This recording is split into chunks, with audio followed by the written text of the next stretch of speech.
France Culture. Le cours de l'histoire. Xavier Mauduit. Être sultan au temps des protectorats au Maroc. Mais qu'est-ce que la souveraineté du sultan au Maroc face à l'impérialisme européen et avant l'arrivée des Occidentaux et avant le protectorat français en 1912 ? D'ailleurs, y a-t-il qu'une souveraineté qui gouverne et quelle forme prennent ces relations entre le sultan et le résident général de France au Maroc ? À se poser d'ailleurs la question, le protectorat a-t-il favorisé l'unité du Maroc ? Une histoire à étudier, sultan court et sultan long.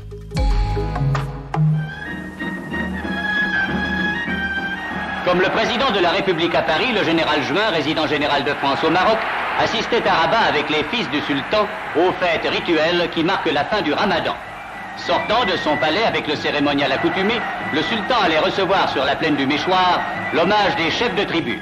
Ici comme ailleurs, la France a respecté les droits et les traditions. C'est forte de ses droits, comme consciente de ses devoirs, qu'elle aborde les problèmes de l'Afrique d'aujourd'hui. Avec ici cette évocation dans les actualités françaises en 1947 du protectorat au Maroc, nous ouvrons cette émission avec vous, Antoine Perrier. Bonjour. Bonjour Xavier Mauduit. Vous êtes docteur en histoire chargé de recherche au CNRS, vous enseignez à Sciences Po, c'est le campus de Menton, c'est bien cela ? Absolument. Et vous êtes l'auteur de l'ouvrage intitulé « Un seul trône, souveraineté et division coloniale au nord du Maroc ». C'est publié aux éditions du CNRS. Quand on choisit un titre, faites bien attention. Et si vous l'avez titré « Un seul trône », c'est que cela est lourd de sens. Pourquoi ? Il aurait pu y en avoir plusieurs ? Ah, il aurait pu en avoir plusieurs. C'est une expression en fait du roi Mohamed V qui s'exprimait peu de temps avant l'indépendance du Maroc et qui, devant ses sujets du Nord, qui avaient été séparés de lui par la zone espagnole du protectorat, il récompensait leur fidélité, il honorait leur fidélité à un seul trône précisément et donc à une seule nation. Vous travaillez sur, d'ailleurs, vous insistez, et on le voit bien quand on lit votre ouvrage, sur le nord du Maroc, le Maroc du Nord. Il y a cette précision tout le temps. Pourquoi ? Oui, et cela me semblait important par fidélité vis-à-vis des futurs lecteurs, dans la mesure où il s'agit d'une approche plutôt monographique qui concerne un territoire démantelé en 3 espaces. La zone française qui a pris pour capitale Rabat, qui est généralement étudiée par les historiens français d'ailleurs. Une zone espagnole qui est en fait une bande littorale au nord, en Méditerranée, dont la capitale est Tétouan, et la ville internationale de Tanger, qui est gouvernée collectivement par des grandes puissances. Et j'insiste sur ce nord, car il y a un autre démantèlement dont nous parlerons peut-être, qui aujourd'hui fait davantage parler de lui au Maroc, qui est celui du Sahara, que je n'étudiais pas directement dans ce livre. Avec un personnage en couverture de votre ouvrage, Antoine Perrier, qui est ce monsieur ? C'est le sultan Moulay Youssef, qui se présente avec son trône en photographie à un journaliste français pour la préparation d'un livre d'illustration de son voyage en France, alors qu'il est déjà un souverain sous protectorat. Avec ici ce personnage, nous avons le souverain du Maroc. Absolument. Dire souveraineté, c'est compliqué, parce qu'on ne sait pas trop ce que ça recouvre. Aujourd'hui, en France, la souveraineté est populaire, c'est le peuple qui a la souveraineté. La souveraineté, où réside-t-elle au Maroc avant le protectorat ? Alors, c'est une question complexe dans la mesure où la notion même de souveraineté, traduite aujourd'hui par le mot arabe siyada, de façon tout à fait équivalente en droit international, n'existait pas, pour ainsi dire, sous une forme proche de celle des États européens au Maroc avant 1912. J'explique dans la première partie de ce livre comment on peut considérer la souveraineté au Maroc avant 1912, et précisément elle réside dans la personne du sultan, dans un pouvoir de nature religieuse, mais aussi politique, qui se traduit par un ensemble de symboles et de cérémonies et de pouvoirs concentrés dans la personne du sultan. Et le sultan qui a la baraka.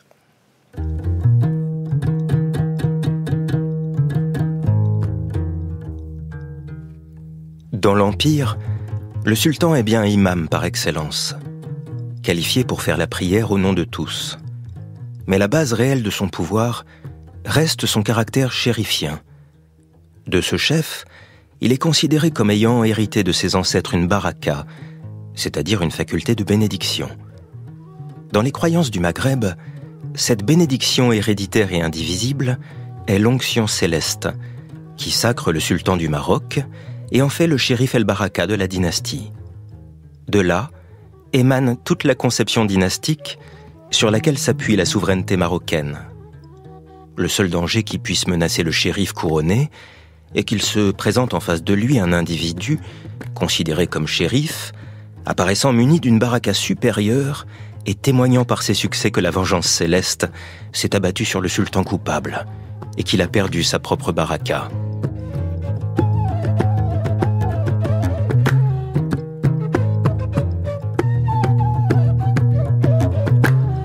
Olivier Martineau dans le cours de l'histoire qui nous lisait ce texte d'un diplomate français, il s'appelle Eugène Aubin, nous sommes au tout début du XXe siècle, il a écrit Le Maroc d'aujourd'hui avec l'évocation ici de la figure du sultan. Ce que j'entends là, c'est qu'il est imam, c'est-à-dire que c'est un pouvoir religieux ? Oui, alors Eugène Aubin est un des nombreux observateurs français qui se sont consacrés qui ont consacré un ouvrage au Maroc. C'est un exercice très répandu parmi les voyageurs et les diplomates à l'époque, mais il se distingue par sa sagacité, je le disais, à travers cette description en particulier. Parce que, en effet, il s'agit d'un pouvoir religieux, mais qui est souvent comparé par les observateurs européens par une analogie avec la papauté, par exemple, avec un pouvoir pontifical, ce qu'il n'est pas tout à fait. Alors, il y a plusieurs termes intéressants dans cette description. Il y a celui d'imam, qui est un terme que vos auditeurs connaissent, qui signifie littéralement celui qui est devant, c'est celui qui mène la prière. Mais dans le référentiel, disons, de l'islam classique, depuis la révélation prophétique et à partir des premiers califes, l'imam, c'est le chef de la communauté. Et souvent, il y a un autre titre qui est extrêmement important, dont mes collègues ont déjà parlé hier, qu'il y a derrière, c'est celui de commandeur des croyants, Amir al-Mu'minin, et c'est ce titre dont se réclament en fait les sultans du Maroc. C'est-à-dire qu'ils sont les leaders de la communauté des croyants, qui est une direction à la fois spirituelle et politique. Avec ici une dynastie, ce sont les Alaouites. Bien souvent, il y a la descendance évoquée, enfin le lien en tout cas familial avec le prophète. Comment cela se construit, cette histoire ? Alors en effet, vous aviez laissé hier vos auditeurs, après de nombreuses dynasties, au seuil de la dynastie Ouattaside et des Saadiens. Alors il y a deux dynasties chérifiennes qui marquent les siècles modernes de l'histoire du Maroc.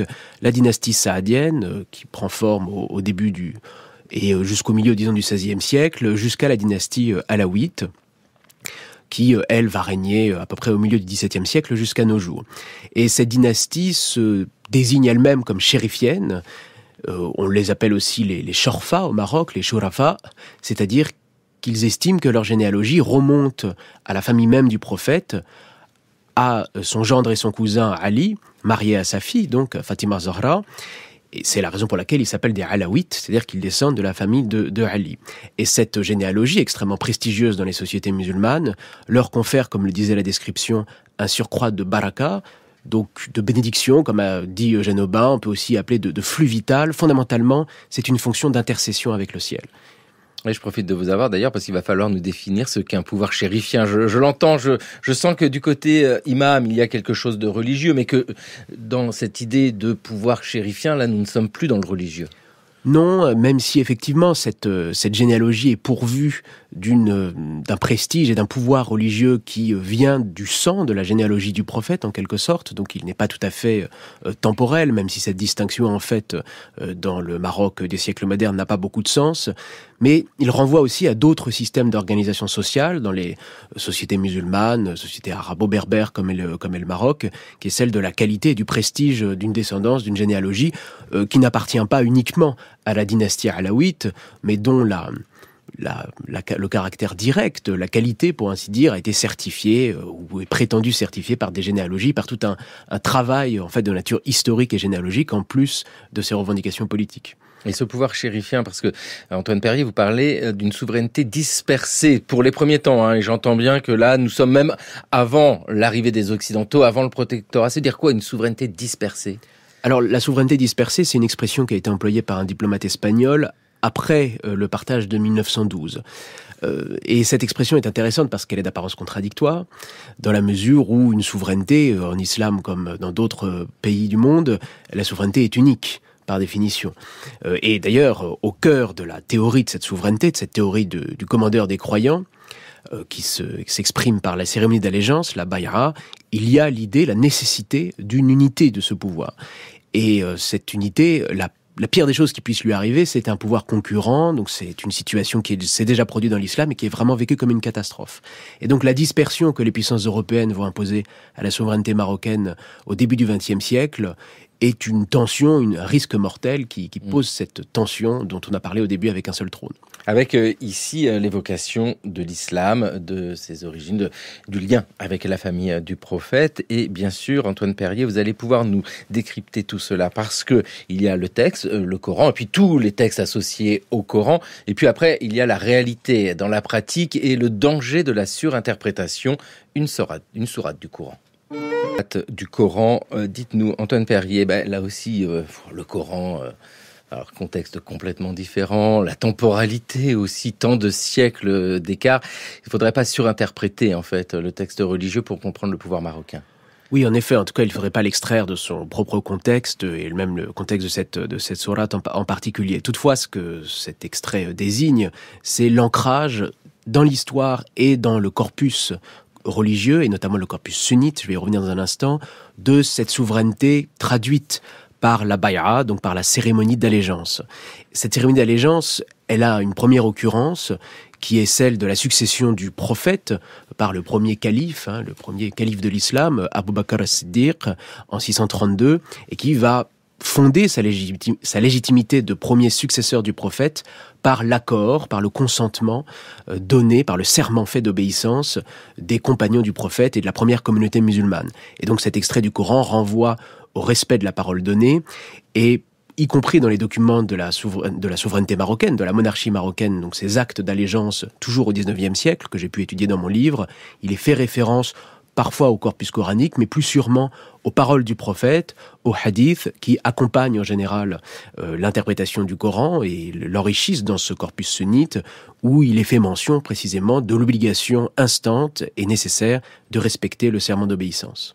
En 1912, nous l'avons déjà évoqué, c'est le début du protectorat français. Le Maroc, à ce moment-là, est-il un territoire défini avec, voyez, des frontières, avec un souverain? Si on se rend dans une ville du Maroc et on dit « mais qui est votre souverain ?» Est-ce que la réponse est évidente? Alors, cela dépend sans doute des villes, mais la question se pose, d'ailleurs, comme vous l'avez posé hier aussi sur les limites du Maroc. Ce qu'il faut dire avant tout, pour commencer à répondre à cette question, c'est que la souveraineté, avant d'être territoriale au XIXe siècle, est personnelle.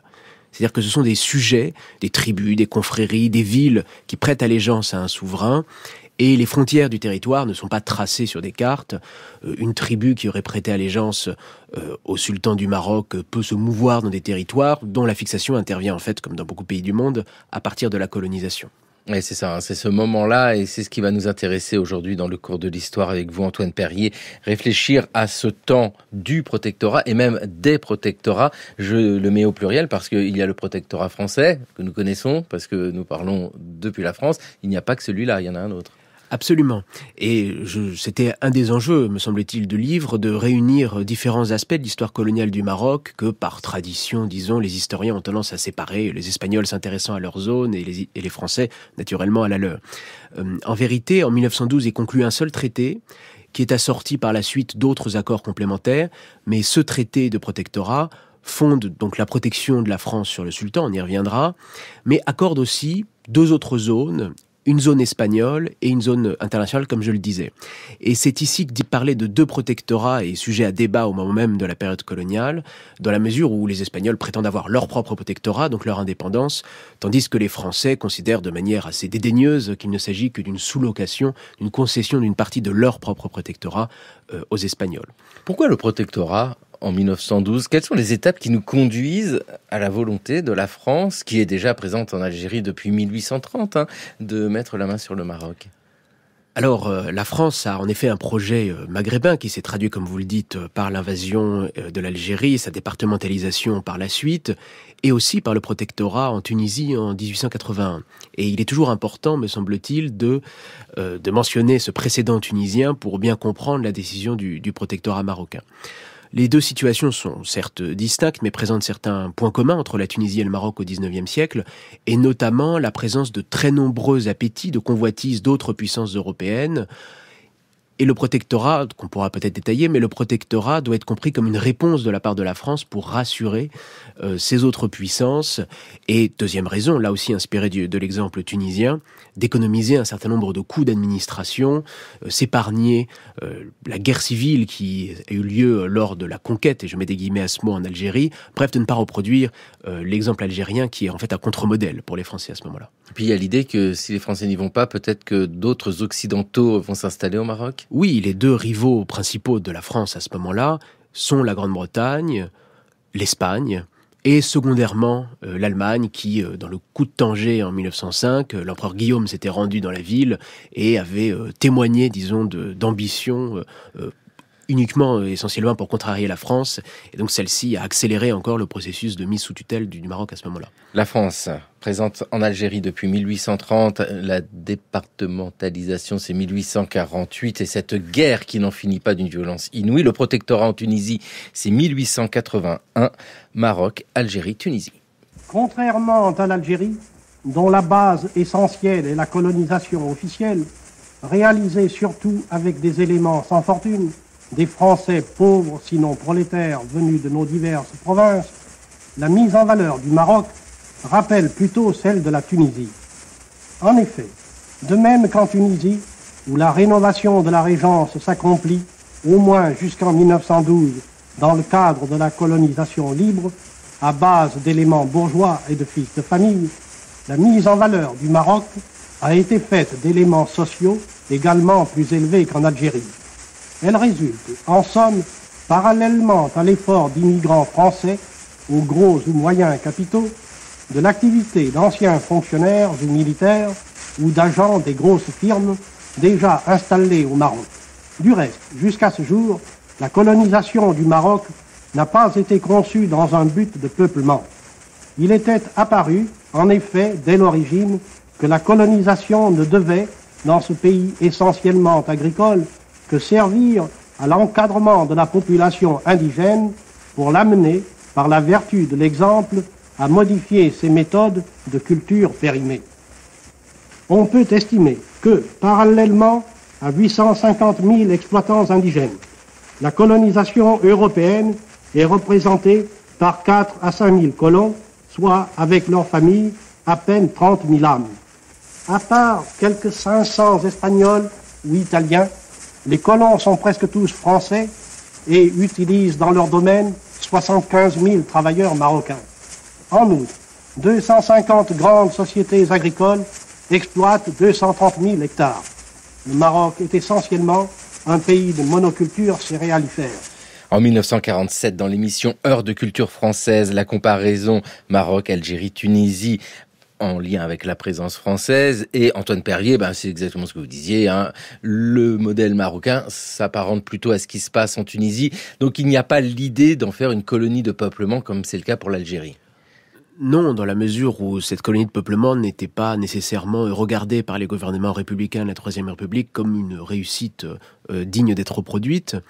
Dans l'idée aussi de s'épargner les coûts d'administration et également les coûts de transactions législatives que comporte le gouvernement de l'Algérie, où les lois ne s'appliquent pas des plano, mais doivent faire l'objet d'adaptations, et de cette espèce de tension fondamentale dans l'histoire de l'Algérie entre son caractère métropolisé, en quelque sorte, départementalisé en tout cas, et la spécificité de ses lois.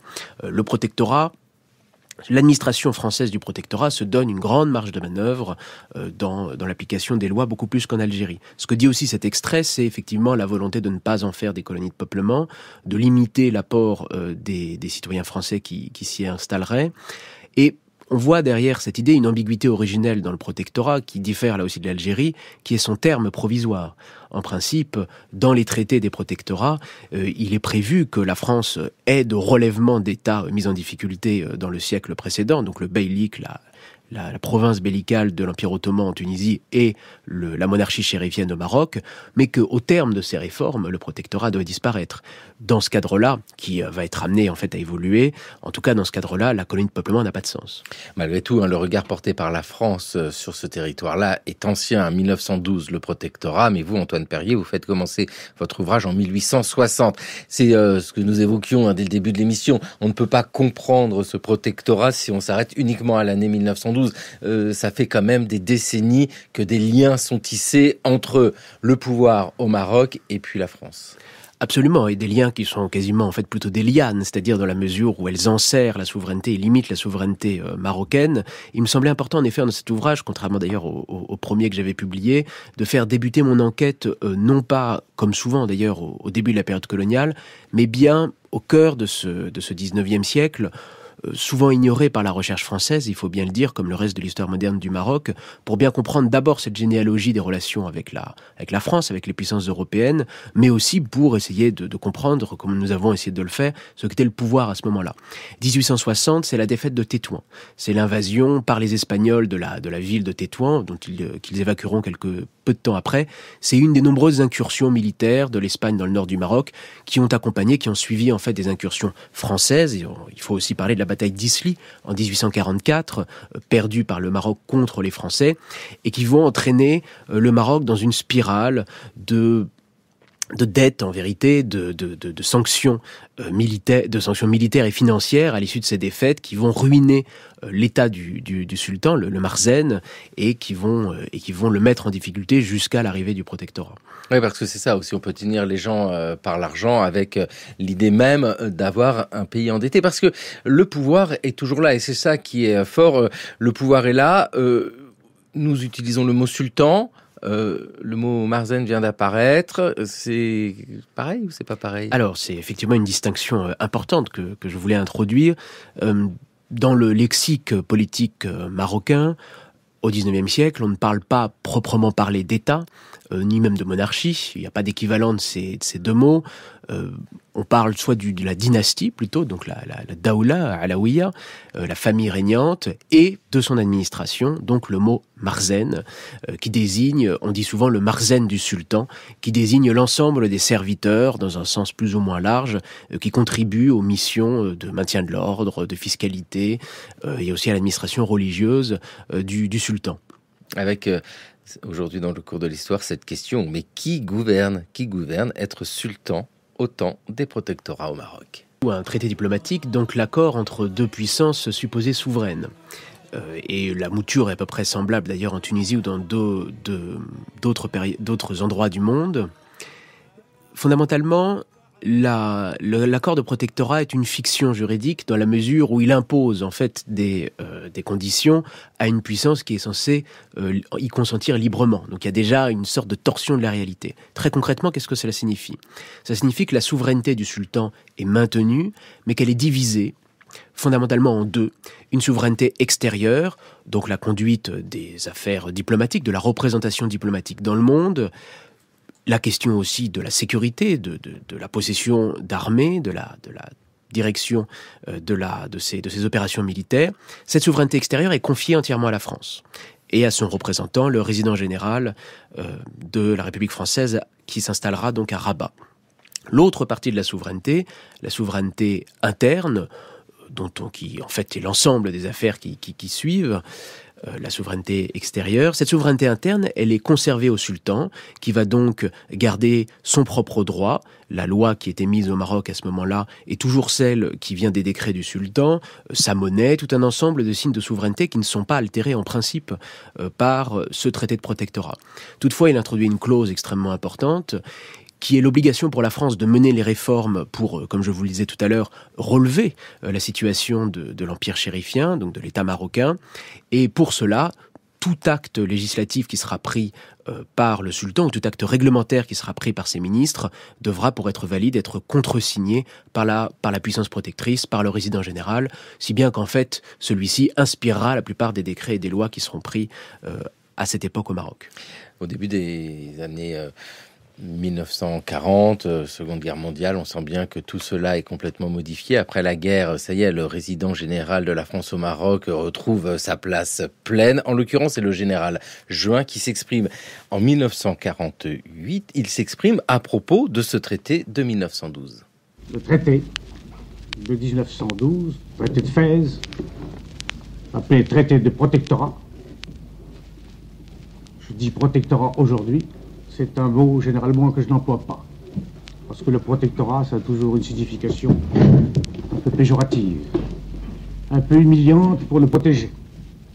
Mais c'est un traité qui a été passé entre le souverain du Maroc, qui était à l'époque le sultan Moulay Hafid, et la France, dans des conditions tout à fait libres. Et c'est ce traité qui est à la base des rapports franco-marocains. Ce traité nous a signé une certaine mission.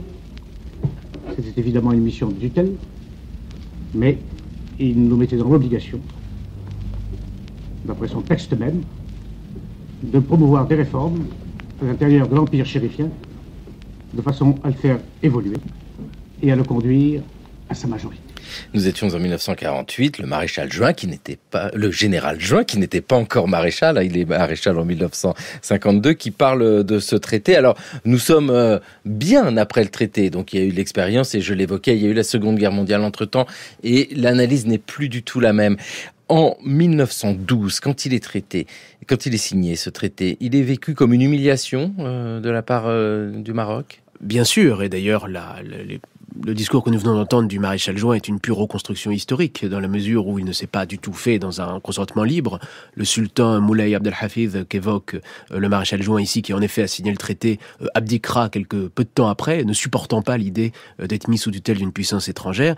Oui, c'est une catastrophe, le traité de 1912. Il faut bien voir que dans le référentiel politique marocain du 19e siècle, un des devoirs essentiels qui incombe au sultan, du fait même de cette allégeance, c'est le devoir du djihad, c'est la protection de l'environnement des musulmans, des terres des musulmans, du Dar el-Islam, contre les étrangers, et notamment les étrangers non musulmans. Donc l'inféodation d'une monarchie marocaine à une puissance non musulmane est évidemment catastrophique, vécue comme telle par une population qui résistera très largement. Dès 1912, les tribus de Fès se révoltent et sont massacrées dans un bain de sang tout à fait considérable. Et ce que les Français ont appelé la pacification du Maroc, c'est-à-dire sa mise en ordre, notamment dans les montagnes, prendra 12 années, puisqu'on estime qu'elle se termine en 1934. Si nous regardons la carte du Maroc, nous avons donc 3 espaces différents, alors de taille là aussi très diverses. Donc le protectorat français, le protectorat espagnol et une ville particulière, Tanger.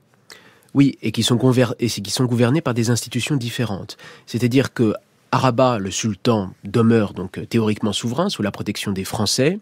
Il nomme pour la zone espagnole un délégué, un khalifa, qui est en fait une vieille institution pratiquée déjà dans le Maroc du 19e siècle.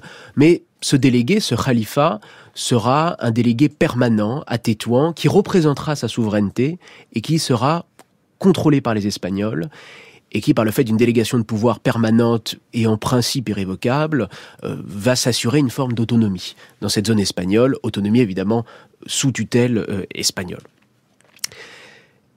Et s'agissant de Tanger, pour la zone internationale, alors l'histoire de Tanger est assez compliquée puisque les grandes puissances, la plus grande puissance européenne, une dizaine de puissances européennes où la France, la Grande-Bretagne et l'Espagne dominent, doivent se mettre d'accord pour accorder un statut spécial à cette ville cosmopolite qui accueillait les communautés étrangères, les représentations diplomatiques des États européens, et qui donc bénéficiait d'un caractère spécial, c'est l'expression qui était employée, qui méritait donc un traitement à part, en quelque sorte, qui était celui d'une ville internationale, donc administrée collectivement, mais qui dépendait encore de la souveraineté du sultan, qui était représentée, là aussi, par des délégués. Vous l'avez dit, Antoine Perrier, votre champ d'études, c'est le Maroc du Nord, ou le Nord du Maroc. Vous avez évoqué le Sahara occidental. Qu'en est-il du Sahara occidental? Là, on est tout au sud. Oui, alors tout au sud, les mêmes traités de partage déterminent une dévolution de certains territoires à l'Espagne ou au protectorat espagnol, parce qu'en fait, on considère qu'il y a 3 territoires au Sahara à ce moment-là, à partir d'une occupation côtière très superficielle de la part des Espagnols. Il y a donc le Rio de Oro et la Saqiya al-Hamra, donc tout le sud du Sahara qui est considéré comme colonie espagnole, tout simplement. Et puis la région de Tarfaya, qui, elle, est la zone sud du protectorat espagnol, donc sous la direction normalement nominale de ce représentant du sultan, du khalifa du sultan à Tétouan, sous contrôle espagnol. Et ça appartient donc à l'Espagne, ce Sahara occidental. C'est pour ça que utiliser le terme de protectorat au singulier, c'est une erreur pour essayer de comprendre ce qui se passe dans la plus grande partie du XXe siècle. Oui, en effet, ça masque en tout cas là une diversité de statuts et de territoires. Comment se concrétise ce protectorat? Parce que, à vous écouter, Antoine Perrier, j'entends qu'il y a des militaires, étant donné que toute forme de contestation est sévèrement réprimée, il y a même des massacres, et j'imagine, beaucoup de fonctionnaires, parce que c'est l'idée même d'un protectorat, en fait, c'est de doubler l'administration pour, officiellement, rendre les choses beaucoup plus efficaces. En effet, c'est essentiellement une construction administrative, et une construction, comme vous l'avez dit, duale. À côté de l'ancienne monarchie chérifienne, donc du marzen du sultan, maintenu dans la plupart de ses prérogatives, dans l'essentiel de ses prérogatives, se construisent des services français, qui ne sont pas des ministères, puisque les seuls ministres sont marocains, donc les vizirs, mais en fait le mot vizir veut dire ministre en arabe, un wazir, et on va donc les appeler des directions, la direction des finances publiques, la direction des travaux publics, dans un certain nombre de domaines bien précis où les Français entendent gouverner le Maroc, donc notamment dans l'exploitation économique, le maintien de l'ordre, la direction de l'intérieur, la direction de la sécurité et les finances publiques. Avec un sultan, bien sûr, qui est là, Youssef Ben Hassan. Alors c'est Moulay Youssef, c'est celui qui est en couverture de votre ouvrage. Lui, qui est-il en fait? Donc il est le représentant de la dynastie alaouite, il est le sultan qui est au Maroc, mais qui arrive sultan au moment du protectorat. Oui, en fait, Moulay Youssef, donc le titre, pour vos auditeurs, peut-être le titre de Moulay en arabe signifie le rang chérifien, ce qui est encore pratiqué aujourd'hui. Le fils du roi du Maroc actuel s'appelle Moulay Hassan, qui veut dire qu'il a bien ce titre-là. C'est le dernier des 3 frères qui ont régné successivement sur le Maroc à la fin du 19e siècle et au début du 20e siècle. Donc Moulay Abdelaziz, Moulay Abdelhafid et Moulay Youssef. Les deux premiers frères se sont affrontés lors d'une guerre civile, justement à cause de la pression étrangère, et comme je vous le disais, Moulay Abdelhafiz a abdiqué, et les Français ont alors choisi à ce moment-là ce 3e frère d'un caractère plutôt effacé qui leur permettra de gouverner le protectorat comme ils l'entendent.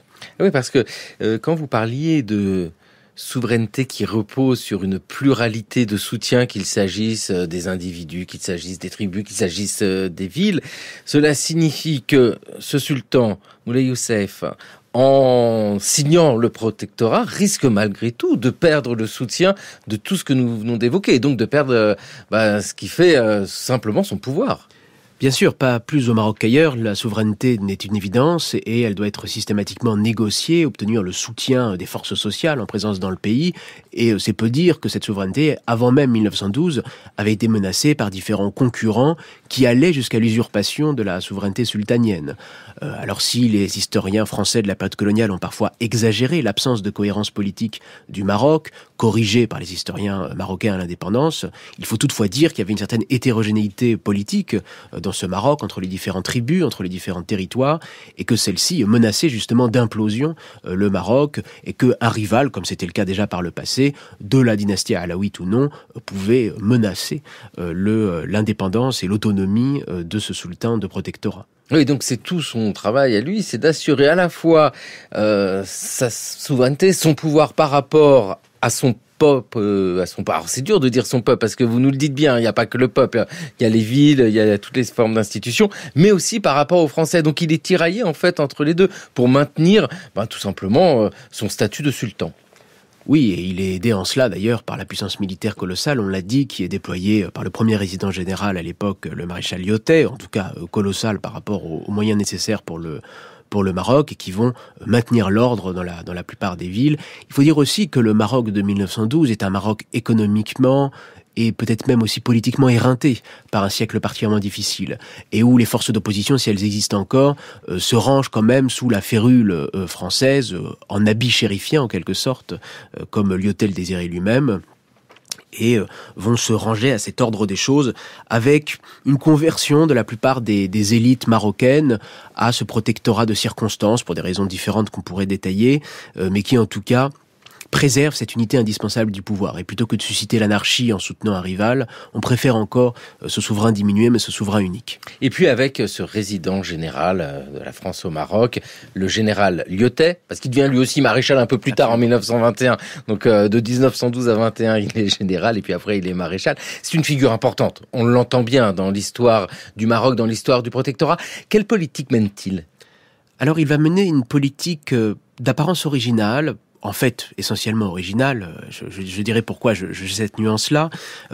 Lyotet, encore aujourd'hui, je pense, dans la mémoire collective marocaine, peut-être même dans la mémoire collective française, est un peu l'incarnation du protectorat en personne. L'historien Daniel Rivet lui avait consacré des livres importants, et Pourquoi cette incarnation, alors même qu'il intervient 30 ans après le protectorat tunisien, qui avait déjà posé les bases et les fondements des institutions de protectorat? Eh bien parce que le général Lyautey a un talent de communicant, une certaine sagacité lui aussi, comme Eugène Aubin, dans la compréhension de ce qu'était le Maroc de cette époque-là. Et donc il va déployer tout un ensemble, une politique des égards, qui consiste à dire que la domination française s'exercera mieux si les pouvoirs, les symboles de la monarchie marocaine, notamment les plus inoffensifs selon lui, c'est-à-dire les symboles religieux, sont respectés par les Français. Il va lui-même se prétendre le premier serviteur de Sidna, donc de notre Seigneur. Les Marocains savent bien que c'est encore aujourd'hui la façon dont on désigne le sultan, ne rentrera jamais dans les mosquées. C'est jusqu'à aujourd'hui, d'ailleurs, on ne peut pas rentrer dans les mosquées au Maroc. Bref, va témoigner d'un profond respect pour la tradition religieuse et politique du Maroc, va la mettre en scène fortement, et va s'attirer de nombreuses sympathies parmi les élites marocaines. Ça, c'est un volet de sa politique. Tout un autre volet sera de moderniser le pays, parfois et souvent à marche forcée, grâce à une élite de techniciens, à une efficacité de la technocratie qui, justement, diffère des institutions républicaines qui avaient peu son goût, que ce soit en France ou en Algérie. Donc, nous avons un protectorat avec des fonctionnaires français, bien sûr, et des fonctionnaires marocains. Sont-ils traités de la même manière, tous ces gens-là ? Non, fondamentalement, leur régime est au départ très différent et le restera longtemps, ce qui créera des frottements, des tensions que j'ai pu étudier par ailleurs. Alors, de quel type de fonctionnaires on parle? Je pense qu'il est important quand même de le dire quand on parle des fonctionnaires marocains qui restent là, parce que ce ne sont pas n'importe quels fonctionnaires. Ce sont en vérité la plupart des interlocuteurs des Marocains et des Marocaines, des gens ordinaires, disons, qui vont vivre à l'époque du protectorat et qui verront davantage de fonctionnaires marocains que de fonctionnaires français, qui, comme on le disait, sont assez peu nombreux. On peut prendre l'exemple central d'une figure comme les caïds, qui sont les gouverneurs, en fait, territoriaux, qui sont nantis de fonctions extrêmement importantes sur un plan fiscal, sur un plan de maintien de l'ordre, sur un plan judiciaire également, puisqu'ils jugent, grâce à leur tribunal, les litiges civils. On peut également évoquer les juges, les cadis, ou les enseignants dans les différentes écoles, même si le statut de fonctionnaire là peut être discuté, mais je ne rentre pas dans les détails. Et tous ces fonctionnaires vont continuer, sous le contrôle des Français, à côté de chaque caïd, il y a un contrôleur civil français, à administrer les affaires fiscales, les affaires économiques du pays, au jour le jour, dans un rapport avec les Français plus ou moins contraint, disons. Oui, parce que c'est ça, hein, il y a les textes, bien sûr, il y a le traité du protectorat, comment ça doit s'appliquer, puis après il y a la réalité, et de temps en temps arrive une circulaire. Attention, voici un petit coup de barre. Et d'après, mais toute sa vie garde son petit prénom d'Hubert. On l'oublie souvent, mais on oublie les prénoms des maréchaux. Hubert Lyautey, c'est quoi ce coup de barre, dites-nous, Antoine Perrier? Eh bien, c'est une circulaire qui a habilement, comme parfois aujourd'hui, fuité en quelque sorte, qui a eu un succès et une célébrité, disons, assez rare pour des documents administratifs réservés au sein de l'administration, où Lyautey, peu de temps avant son départ, en fait, fait le bilan de non pas sa politique, mais plutôt de la façon dont l'administration française se comporte avec le Marzen, avec la monarchie marocaine, depuis le protectorat. Et il dénonce ce qui sera ensuite identifié comme une tendance forte du protectorat marocain, une dérive vers l'administration directe, c'est-à-dire par un respect de moins en moins prononcé vis-à-vis des attributions et des prérogatives, non seulement du sultan, mais aussi de ses serviteurs, en livrant, comme vous le voyez, un constat sur l'histoire du XIXe siècle français, assez lucide, dans le fond, en effet. Il y a ici votre analyse, Antoine Perrier, que vous nous livrez sur le protectorat français au Maroc, mais vous nous l'avez bien dit, il y a l'autre protectorat, le protectorat espagnol. Est-ce que là, ça se passe différemment ?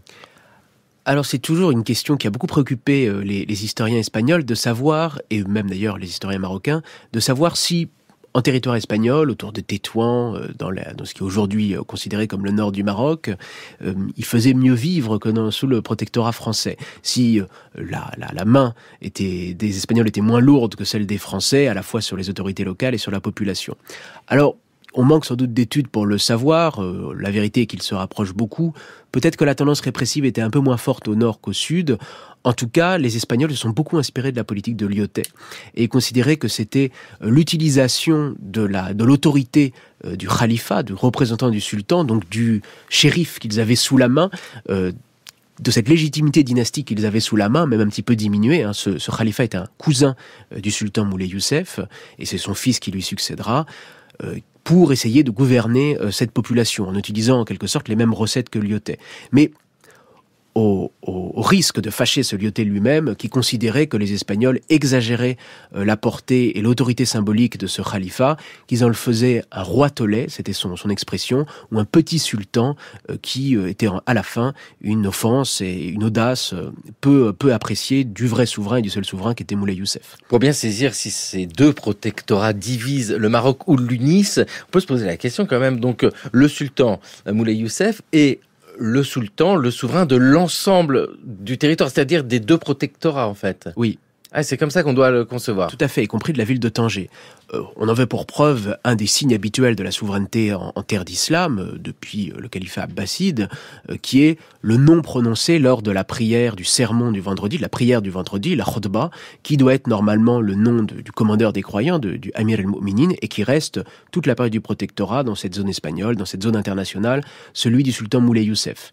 Bien qu'en pratique, il ait délégué cette souveraineté au khalifa du sultan. Et c'est ici qu'est toute la tension entre unité de la souveraineté et division territoriale, division des autorités. Est-ce qu'il y a des rivalités entre les deux protectorats ?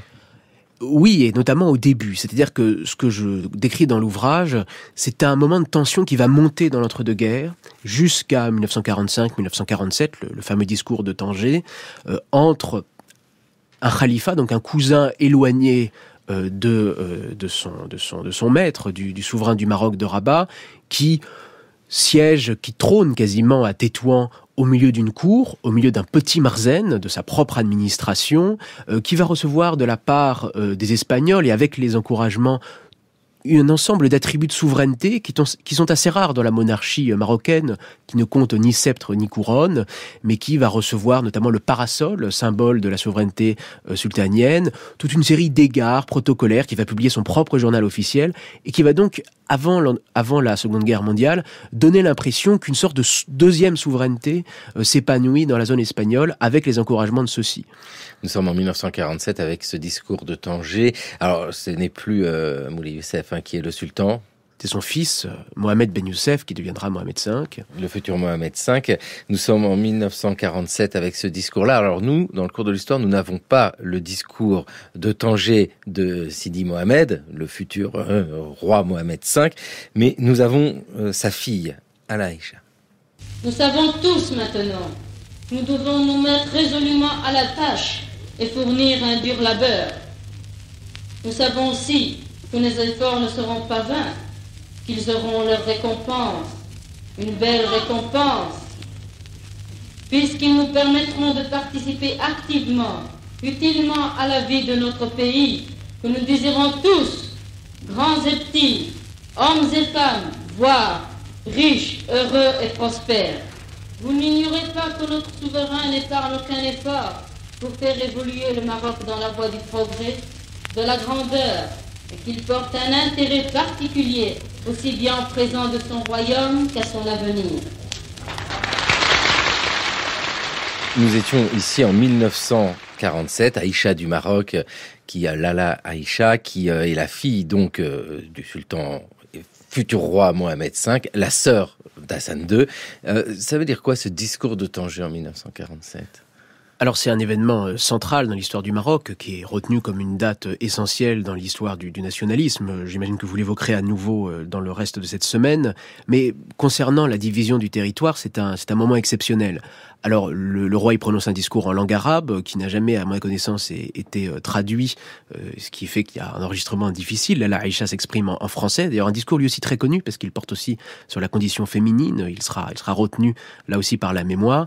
Mais pour le nord du Maroc, 1947, c'est un moment tournant, dans la mesure d'abord où le sultan se rend pour la première fois en personne, depuis le protectorat et depuis le début de sa vie, dans la cité internationale. Là où la monarchie du 19e siècle était extrêmement mouvante. Le sultan était rarement plus de 10 jours consécutifs dans la même ville, puisqu'il devait aller administrer son territoire en personne. Le protectorat fixe les autorités, les institutions pour mieux les contrôler. Donc il incarne en fait en quelque sorte cette souveraineté marocaine, sa propre souveraineté sultanienne, dans une ville internationale où celle-ci avait là aussi été disputée par les autres puissances, avec des tendances à l'internationalisation et à la dilution de sa propre souveraineté. Donc c'est un geste aussi dans cette direction avant tout. Et les chroniqueurs marocains qui en ont fait le récit, dont j'ai étudié quelques exemples dans mon livre, soulignent bien l'attachement ancien de Tanger, son ancienne capitale diplomatique, ce qu'elle était devenue au XIXe siècle en effet, au sultan lui-même, donc, traçant une forme de continuité qui dépasse et qui efface là aussi fictivement le protectorat. Premier intérêt pour Tanger, excusez-moi, et le deuxième intérêt, c'est aussi pour Tétouan, puisque le khalifa va accueillir le sultan non pas à Tanger mais peu avant, et va affirmer sa fidélité, brisant ses apparences de sultanisation de petit sultan qu'on lui prêtait avant, et donc va se ranger finalement dans le giron sultanien. Alors Antoine Perrier, mais oui, c'est ça, on comprend en fait le titre de votre ouvrage, Un seul trône, parce que nous voyons ce processus souveraineté et division coloniale au nord du Maroc, 1860, 1956. 1956, c'est l'indépendance. Vous êtes également l'auteur de Monarchie du Maghreb, l'État au Maroc et en Tunisie sous protectorat. 1880, c'est le protectorat en Tunisie, et 1956, on retrouve la date de l'indépendance du Maroc. Donc, est-ce que l'on peut dire que ce temps du protectorat est un temps durant lequel le sultan a réussi à œuvrer pour consolider l'unité de son pays ? Oui, on peut le dire, c'est en tout cas le récit que la monarchie en fera elle-même par la suite. Ce que je voudrais rappeler, comme souvent font les historiens dans tous les livres, c'est que ce processus n'a rien d'évident. Aujourd'hui, dans l'actualité, quand on parle de la monarchie marocaine, on a aussi le sentiment d'un pouvoir ancré dans les siècles, ancré dans les mentalités, et qui peine, disons, à être ébranlé, même si les événements récents nous montrent que la société marocaine est une société vivante et qui pose des défis aussi à son pouvoir. Et sous le protectorat, qui, à la fin des fins, effectivement, a renforcé la monarchie, cette souveraineté était menacée de division, on l'a vu à plusieurs égards. Elle était aussi menacée par d'autres formes de puissance rivale, et l'habileté du trône aura été, en tout cas de ses titulaires, aura été de s'allier au bon moment avec les forces nationalistes, avec les partis, qui ont beaucoup fait aussi pour la cause de l'unité autour du trône. Et ce que je voulais montrer dans cet ouvrage, dans ce travail, c'est comment cette souveraineté que j'ai décrite tout à l'heure comme étant personnelle est devenue une souveraineté territoriale au prisme d'un combat qui associait l'unité de toutes les différentes zones à l'indépendance retrouvée. Et donc cette dimension territoriale, elle naît aussi à ce moment-là. Mais vous venez d'évoquer, Antoine Perrier, les manifestations de la jeunesse qui contestent les inégalités, qui contestent la corruption, qui contestent particulièrement le gouvernement, peut-être moins d'ailleurs le souverain lui-même. Et puis, dans cette volonté d'unité, là aussi, quand on regarde, on évoquait tout à l'heure le Sahara occidental, il y a aussi un autre récit qui s'écrit. Et ça, c'est encore des questions qui nous font comprendre quand on allume notre radio et qu'on écoute les informations. Régulièrement surgit des questions au Maroc, mais qui sont des questions historiques. Oui, alors il y a plusieurs façons effectivement de regarder la période du protectorat aujourd'hui au Maroc. La question du Sahara fait aussi partie de cette continuité historique qui est dressée par la monarchie entre son passé et son présent actuel. Il y a la place aussi des partis politiques dans cette indépendance qui vont être forts après 56, mais qui sous le règne de Hassan II vont connaître une longue éclipse, notamment les partis de gauche. Et aujourd'hui, disons, je pense qu'on assiste tout de même sur cette période au Maroc, où j'ai d'ailleurs vécu moi-même plusieurs années récemment, à un travail de mémoire plus apaisé qu'a aussi permis le règne du souverain actuel, Mohamed VI. Et puis, dans cette longue histoire, Antoine Perrier, nous l'entendons bien, il y a eu la volonté du souverain marocain d'œuvrer pour unifier son territoire et unifier son pouvoir, et j'ai presque envie de dire unifier sa souveraineté, même si la notion est très complexe. Mais c'est aussi parce que il a su profiter du protectorat particulier mis en place par la France, et notamment, comme vous le disiez, Lyotet, le représentant général de la France au Maroc, qui a mis en avant cette figure-là. C'est-à-dire que le souverain marocain a su profiter de ce biais pour se créer l'image que nous connaissons aujourd'hui. Et comme toute monarchie, avec la volonté de se montrer comme l'héritière d'une très très longue histoire. Oui, alors c'est vrai en grande partie. Il ne faut pas non plus parler ou laisser penser qu'il y a une invention complète de la tradition par Lyotet. En vérité, comme on l'a dit, le 19e siècle donnait déjà à la monarchie marocaine la plupart de ses formes, de ses symboles et de son assise dans la société, même si elle était moins homogène peut-être que ne l'est en 1956. Et il y a, c'est vrai, ce biais, cet instrument de la domination française qui, par le choix de Lyautey, s'est servi du trône marocain pour asseoir sa domination et ce faisant a aussi renforcé son emprise. Mais ce sur quoi je voudrais insister aussi, c'est que cette histoire politique de la souveraineté n'est pas qu'une histoire théorique, n'est pas qu'une histoire même des idées, mais elle est aussi une histoire sociale, une histoire des réseaux qui se sont maintenus, je le montre, je crois, dans le livre, entre les différentes parties du territoire. Et ces réseaux n'ont rien à voir avec les Français directement, mais sont des alliances de familles, sont des alliances de serviteurs qui circulent dans le territoire et qui en maintiennent aussi la cohérence. Donc les Français n'ont pas tout fait non plus. Le rôle de ces familles, de ces grandes familles, disons, du Maroc, de cette élite, des partis politiques n'est pas à négliger dans ce choix de retrouver un seul trône et d'unifier le Maroc autour. Voilà, c'est-à-dire que cette souveraineté, et vous nous l'avez expliqué, qui s'appuyait sur plein d'éléments de la société, demeure encore aujourd'hui sur ces mêmes appuis avec quand même cette histoire ancienne et la comparaison, nous l'avons fait pendant cette émission, vous le faites dans vos ouvrages, Antoine Perrier, nous pousse à regarder du côté de l'Algérie, du côté de la Tunisie et toujours dans des phénomènes de distinction et même d'identification, il y a l'histoire marocaine, c'est-à-dire l'attachement au sultan et cette histoire longue. C'est très important de dire, nous nous inscrivons dans une très longue histoire grâce à notre sultan. Absolument. La plupart des nationalismes inscrivent leur discours dans une identité qu'ils sont en train de construire, mais qui revendiquent comme étant historique. Et là, le passé de la monarchie et cette continuité, même au travers des siècles, au-delà même de la dynastie alaouite, des dynasties dont vous avez parlé hier avec mes collègues, est un élément central dans le discours marocain. Il l'est aussi dans la partie tunisienne, mais il est vrai que la comparaison avec le protectorat tunisien était particulièrement éclairante pour le destin des monarchies, dans la mesure où la monarchie tunisienne est abolie en 1957 par Habib Bourguiba, parce que cette monarchie avait sans doute moins d'emprise dans la société tunisienne au long cours, ça c'est certain.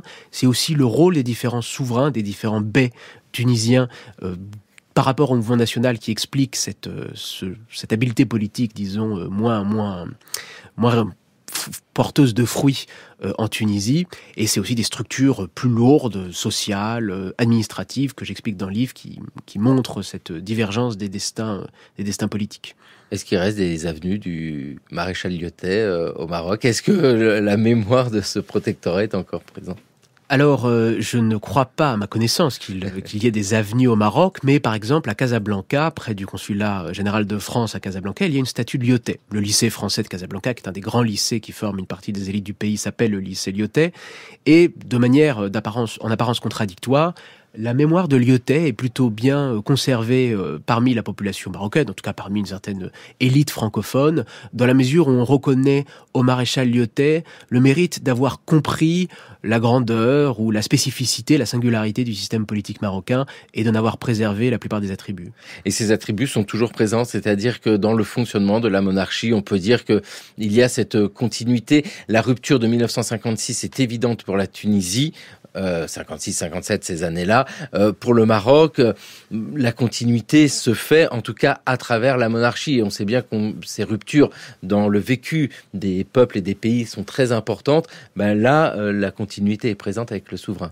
Oui, alors comme tout événement historique ou tout phénomène historique, il y a un mélange de continuité et de rupture, mais ce qui est certain, c'est que la monarchie marocaine a conservé un ensemble de traditions ou de pratiques autour de son trône, notamment la cérémonie d'allégeance, la bay'a, qui sera l'argument principal que le Maroc utilisera devant les juridictions internationales pour justifier de sa revendication sur le Sahara, on en a parlé tout à l'heure, mais il y a aussi des traditions plus récentes, comme la fête du trône, qui est un grand événement au Maroc chaque année, qui lui en fait vient de 1934, de la période du protectorat. Et autre rupture tout de même qu'il faut mentionner, qui est importante, la constitution de 1962, début d'une constitution au Maroc, qui affirme que la souveraineté appartient cette fois au peuple. Mais dans la pratique, on voit bien qu'il y a toujours un partage, il y a toujours une tension entre la forme de la souveraineté et son centre du pouvoir effectif, notamment dans les quelques années qui ont suivi 1962, qu'on appelle après des années de plomb au Maroc, celle du règne Hassan II, qui sont une période autoritaire pour le Maroc. Pour ça, on voit bien qu'il n'est pas possible de réduire l'étude d'une période à seulement cette période, obligé de regarder avant et de regarder après, parce que ici, nous avons avec le protectorat une histoire du Maroc avant et d'histoire du Maroc. Après Antoine Perrien, Seul trône, souveraineté et division coloniale au nord du Maroc, c'est publié aux éditions du CNRS, et les monarchies du Maghreb, ça c'est aux éditions de l'EHESS, l'école des hautes études en sciences sociales. Merci beaucoup à vous d'être venu dans le cours de l'histoire. Merci à vous. Et prochain épisode, cette fois-ci de l'anti-atlas au Rif, quand les sultans résistent à la colonie. Radio France.